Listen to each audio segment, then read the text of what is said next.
Hello everyone, সবাই কেমন আছেন? আশা করি সবাই ভালো আছেন। আলহামদুলিল্লাহ আমিও খুব ভালো আছি। ওয়েলকাম মাই ডেইলি লাইফে ডেইলি ভ্লগ শুরু করছে আজকে সকালটা।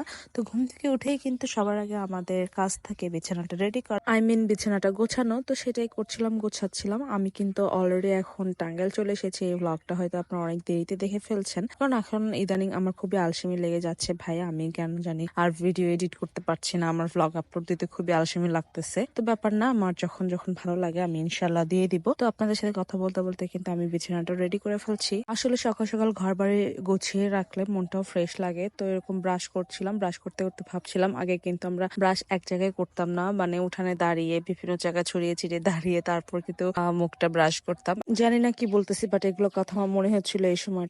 তো নিজেকে ফ্রেশ করে সবকিছু ফ্রেশ করে আমি চলে আসলাম আমার খাওয়া দাওয়া শেষ করে। তো আমার বোনকে একটু দেখাচ্ছিলাম। এই যে আমার এই বোন, মামাতো বোন, ওকে নিয়ে সবসময় থাকে। আর এই যে এখানে কিন্তু আমার পাখিটাও আছে, পাখিটা কি দুষ্টামি করে এখানে এসে, ওর জন্য কিন্তু বাড়িতে থাকা হয় মেইনলি। তো এদিকে এসে দেখি আম্মু বাবুর জন্য এই ছোট পাতিলে ওর ডিম দিয়ে দিয়েছে, আর এদিকে দুধ জাল হচ্ছিল। আর এদিকে আমার ছোট্ট পাখিটা কিন্তু সে বাড়িতে আসলে শুধু দৌড়াদৌড়ি, ঝাপাঝাপি, লাফালাফি এগুলোই করে। তো আজকে একটা প্ল্যান আছে, আপনারা দেখতেই থাকবে। তো ওকে নিয়ে যাচ্ছিলাম আর কি মেইনলি তেল আনতে। আর দোকানে গেলে যা হয়, ওরা তো প্রায় সমবয়সী, তো ওরা শুধু এই যে আইসক্রিম, চকলেট এগুলোই খেতে থাকে। তো আমি ওদেরকে দিচ্ছিলাম। গ্রামের বাড়িতে তো এরকমই দোকানগুলো মানে হাত দিয়ে নেওয়া যায়। ঢাকা শহরে নিতে গেলে অনেক চিন্তা করতে হয় কি বলবে না বলবে। তো আমি এখানে এসে দেখছিলাম এই যে চুড়ই ভাতি হচ্ছিল, আম্মু চুড়ই ভাতি বসিয়ে দিয়েছিল আমার বোনের, আম্মু করবে। তো এগুলাই আমি ক্লিপ নিচ্ছিলাম জাস্ট।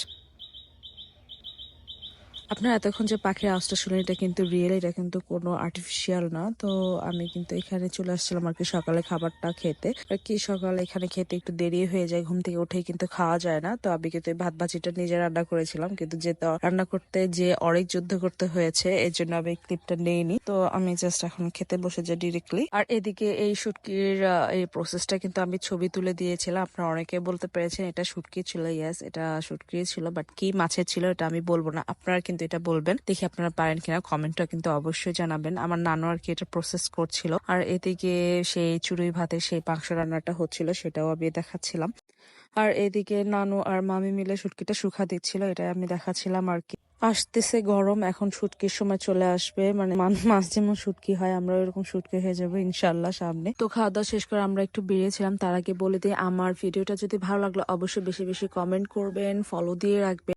তো যা বলছিলাম, আমি নানুর সাথে গিয়েছিলাম মেনলি গরুর দুধ নিতে। এখানে এই যে ছিল সেই খামারটা, এই গরুর দুধগুলো নিতে গিয়েছিলাম। যে দেখি এরকম একটা স্যালো মেশিন, আমরা এটাকে স্যালো মেশিনে বলে, আপনারা কি কি বলেন কিন্তু অবশ্যই জানাবেন। তো এই স্যালো মেশিন দেখে তো আমার মাথা নষ্ট হয়ে যায়, যেখানে নামতেই হবে, আমার ছোটবেলার কথা মনে পড়ে যায়। তো আমি নামছিলাম। এখানে পুরো দৃশ্যটা আপনাদের সাথে একটু শেয়ার করে আপনারা একটু দেখেন, কত সুন্দর একটা দৃশ্য। এরকম আর কি আমি দেখতে পাই না আমাদের এখানে, এখানে যে দেখি যে অনেক সুন্দর।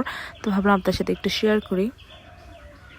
তো এরকম জায়গা দেখে কিন্তু আমার উঠতেই মন চাচ্ছিল না, কিন্তু যাইতে তো হবেই। তো যাওয়ার সময় বাড়িতে বড়ি ছিল, বড়িগুলো দেখিয়ে যাচ্ছিলাম। আর আমার না খুব বিরক্ত লাগে একটা জিনিস, এই যে রাস্তাঘাটে অর্ধেক করে রাখছে আর অর্ধেক নাই, এটা দেখে আমার খুবই রাগ লাগে। তো বাসায় এসে কিন্তু সবার আগে আমার ছেলেকে কোলে নেই, দেখি সে এরকম হয়ে আছে। তো আমার বোন আর ছেলেকে দিয়ে একটু আমরা আবার যাচ্ছিলাম, যে কাজের উদ্দেশ্যটা ছিল, গিয়েছিলাম আর কি চুল কাটাতে। তো ওদেরকে আগে তো জিনিসপত্র কিনে দিতে হবে, চকলেট, চিপস, তো এগুলো না দিলে তো আবার বসে থাকবে না। তো যে দেখি অনেক ভিড়, গ্রামের বাড়ি হলে কি হবে, তো এখানে অনেক ভিড় ছিল। তো এখানে আমার ছেলেকে নিয়ে চুল কাটাতে চলে এসেছি। আর আমার ছেলে যা কাহিনী করেছে আপনারা দেখলেই বুঝতে পারবেন কি কি করেছে সে। এর আগে চুল কাটার ভিডিও কিন্তু আপনাদের সাথে শেয়ার করেছি, এটা দেওয়ার দ্বিতীয়বার চুল কাটানো। আমার লাগ ভালো যে আমি বাড়িতে আসলে আর কি সুযোগ পাই ওর চুল কাটানোটা। ওর বেশ কিছুদিন ধরে চুল কাটা খুব দরকার ছিল, ভাবছিলাম কই করবো, বাড়ি হলে তো ভালো হতো। কিন্তু আমার এক কাজে দুই কাজ হয়ে গেল, আমি এসেছিলাম আর কি মেন অন্য কাজে। তো কথা বলতে বলতে কিন্তু আমাদের চুল কাটাও শেষ হয়ে যায়। আর এরকম আইসক্রিম নিয়ে চলে আসছিলাম, সেদিন অনেক গরম পড়েছিল।